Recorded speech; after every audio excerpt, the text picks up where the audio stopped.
You look at me and see a symbol of beauty and lightness.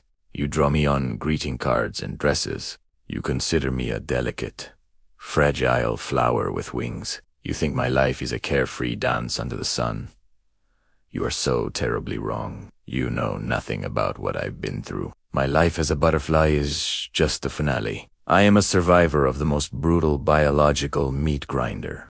I have lived 3 completely different lives. And to become what you admire, I literally dissolved myself alive. Want to know my real story?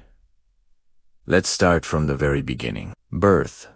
The chewing machine. It all started with a tiny egg, the size of a pinhead, glued to the underside of a leaf. I chewed through the shell and crawled out. I wasn't a butterfly. I was a caterpillar, a fat, soft, eyeless, and wingless creature. My first meal was the shell of my own egg. It has too many valuable proteins to waste. Then I started eating the leaf. At that moment, I had no grace, no beauty. I was just a biological machine built for one purpose: to gorge. My jaw's mandibles moved like industrial scissors. Chomp, chomp, chomp. Day and night. 24 hours in the life of a caterpillar, 0 o'clock. Night. I sit on the edge of a leaf and eat. 4 o'clock. I am still eating. My weight increases every hour. 8 o'clock.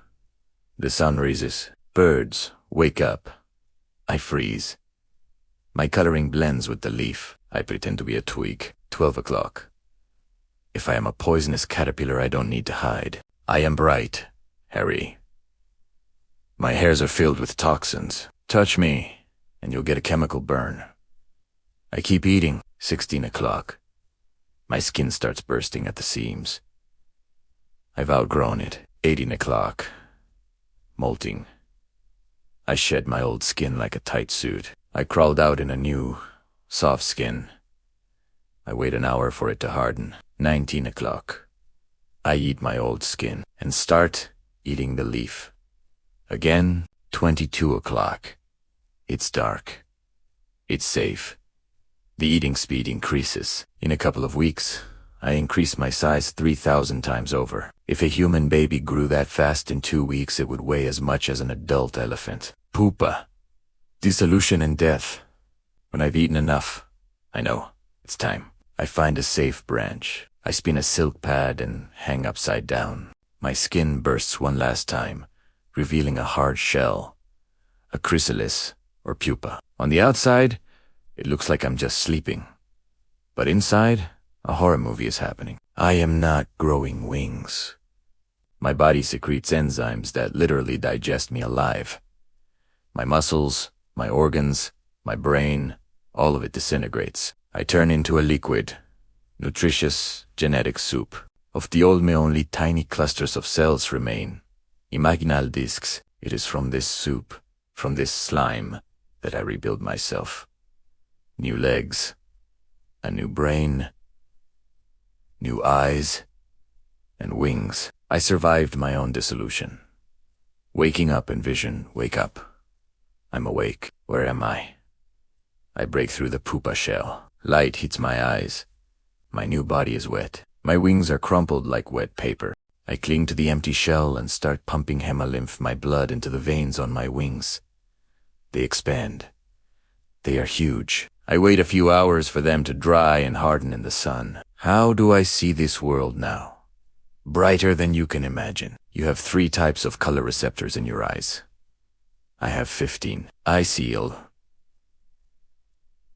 ultraviolet. For me, neon landing lights are burning on every flower. But I don't just see.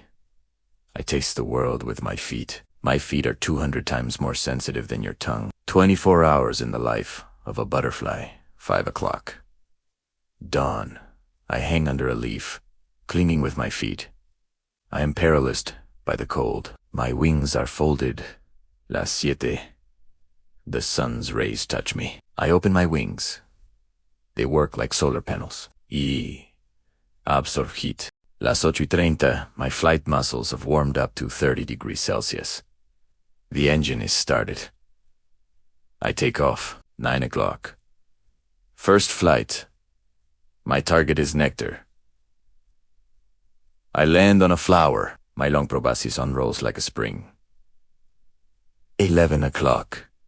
The heat intensifies. 13 o'clock. Peak activity. I soar in thermal updrafts, saving energy. 15 o'clock. Patrolling. Males look for females. Bright flashes of wings. These are our signals. Las 5 de la tarde, the sun goes down. The air cools. 19 o'clock. I find a safe place under a thick leaf and fold my wings, becoming invisible. 20 o'clock. The temperature drops. I am in a torpor again. My day is over. I only have between 2 and 4 weeks left in reserve. Food and bloodlust, you think I only drink nectar? How naive. Nectar provides energy, but it lacks salts and amino acids. To get them, I drink things that would make you vomit. I drink sweat from the skin of animals. I drink the tears of crocodiles and turtles. I land on rotting corpses and drink their decaying juices. I drink feces, and some of my kin, vampire moths, pierce the skin of animals with their proboscis and drink fresh blood.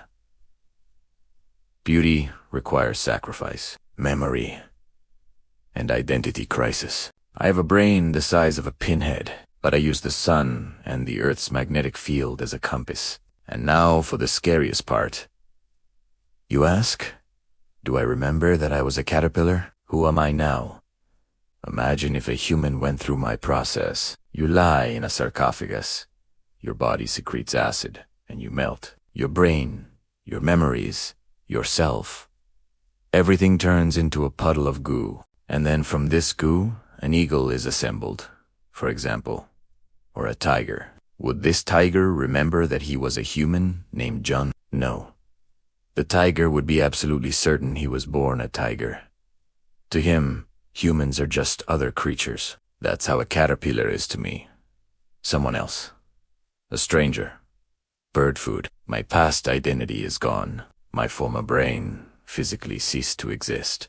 I am a completely new organism, created from the materials of the dead me. But here is the creepiest paradox in biology. Scientists shocked me with electricity when I was a caterpillar, forcing me to smell a certain odor.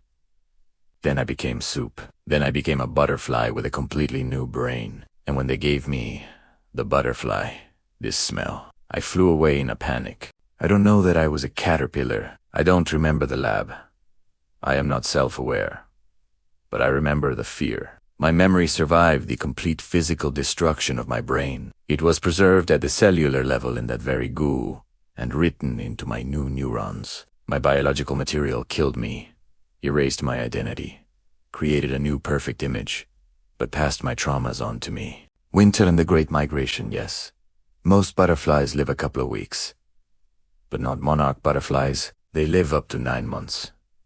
When winter approaches, they don't die. They fly up to 4,500 kilometers from Canada to Mexico. A butterfly weighing less than a gram flies across an entire continent. The craziest part is, they fly to where they have never been. The monarchs that return in the spring are the great-great-grandchildren of those who flew in the fall. The navigation map is hardwired into their DNA.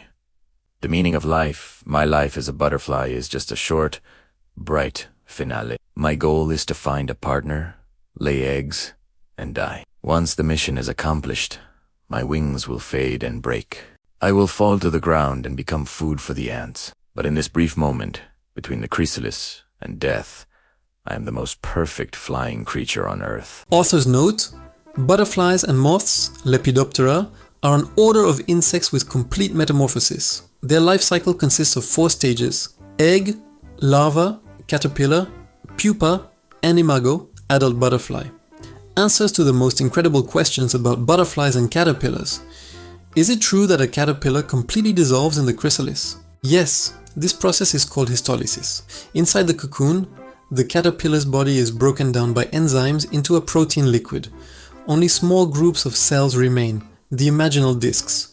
It is from them that the butterfly's body is built. Experiments have shown, if a caterpillar is taught to avoid a certain smell, by shocking it with electricity when smelling it, the butterfly that hatches from it will also avoid that smell. Memory is preserved after the brain has been dissolved and reassembled. Which caterpillar is the most dangerous and the most gluttonous? The caterpillar of the South American Lonomia moth, Lonomia obliqua, is the most venomous caterpillar in the world. Its venom causes internal bleeding in humans, and touching it can be fatal. And in terms of growth rate, the caterpillars of the Sphingidae family break the record. In a couple of weeks they increase their weight by 10,000 times.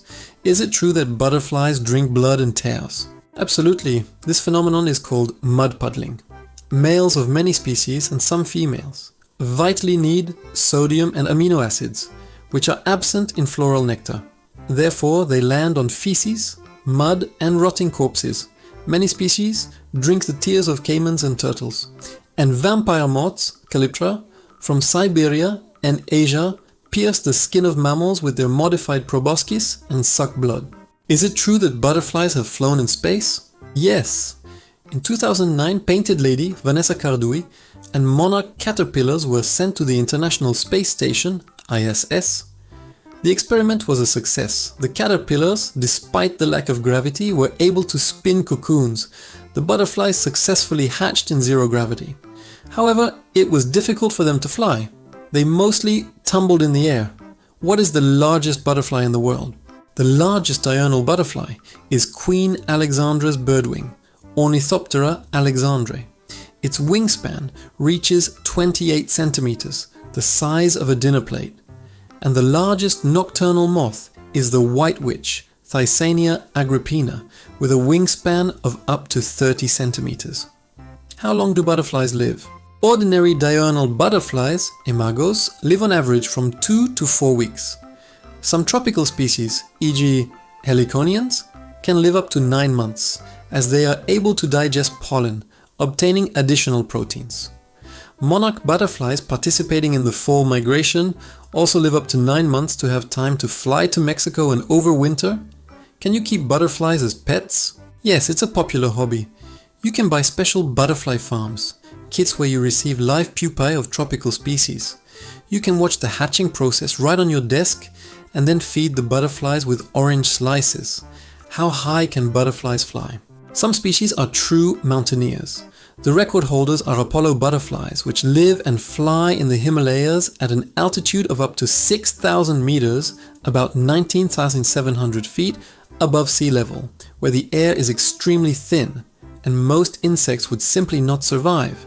If you were amazed by how a butterfly rises from genetic soup and drinks crocodile tears, be sure to check out our previous video, 24 hours in the life of a cockroach. You will learn, why does a cockroach continue to live for a month after its head is chopped off? How do they withstand a dose of radiation that would kill 15 humans? And why does a female carry genetic material inside her for years? Turn on the next video.